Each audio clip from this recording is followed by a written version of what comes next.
बिस्मिल्लाहिर्रहमानिर्रहीम। शुरू करता हूँ मैं अल्लाह के नाम से जो बेहद मेहरबान निहायत रहम करने वाला है। आज का हमारा मौजू है मेनिया। मेनिया कहते हैं उधर इन यानी ओवर एक्टिव पर्सन को, ओवर एनर्जेटिक।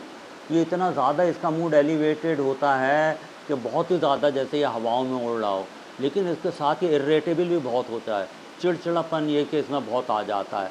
ओवर एनर्जेटिक होता है, यानी ओवर एनर्जेटिक का मकसद ये कि एट ए टाइम कई काम करता है वो, और कोई काम एट ए टाइम उठा लेता है और बहुत सी मरतबा तो कोई काम भी मुकम्मल नहीं कर पाता। इसके अलावा ये सेल्फ़ एस्टीमेट, अपने आप को ये बहुत कुछ समझता है, बहुत ज़्यादा समझता है ये अपने आप को।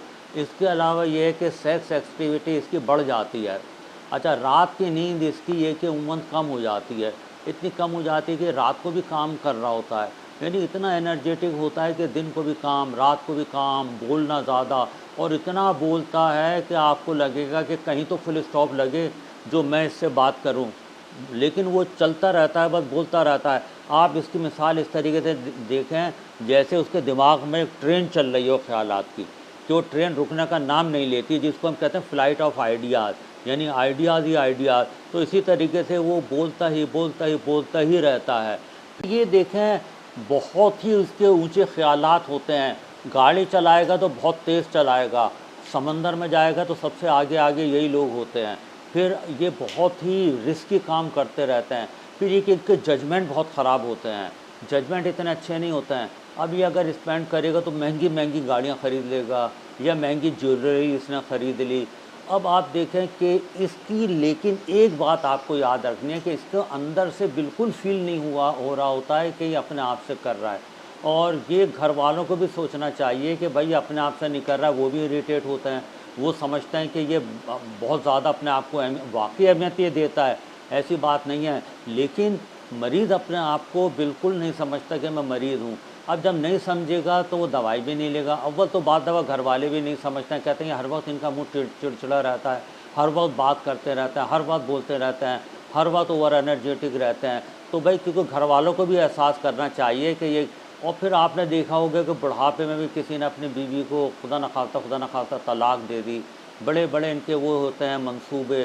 फिर देखें, अगर ये दवाई लेने पे भी तैयार नहीं होते हैं, डॉक्टर के जाने के लिए तैयार नहीं होते हैं, मरीज़ जब अपने आप को समझते नहीं हैं, डॉक्टर के भी जाएंगे तो देखें किसी के जाएंगे तो इस तरीके से बैठते हैं।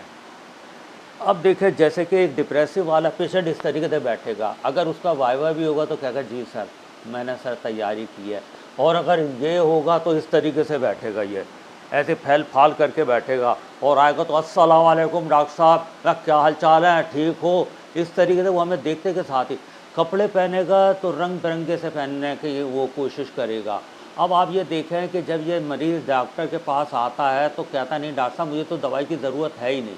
तो जैसे मैंने पहले आपको बताया था कि दवाई के लिए फिर इसको ये करते हैं कि इसको किसी भी बहाने से हम कोई भी क़तरे वगैरह दे देते हैं जो टेस्टलेस होते हैं, जो मरीज़ को किसी भी बहाने से पिला दिए जाते हैं दिन में एक मरतबा।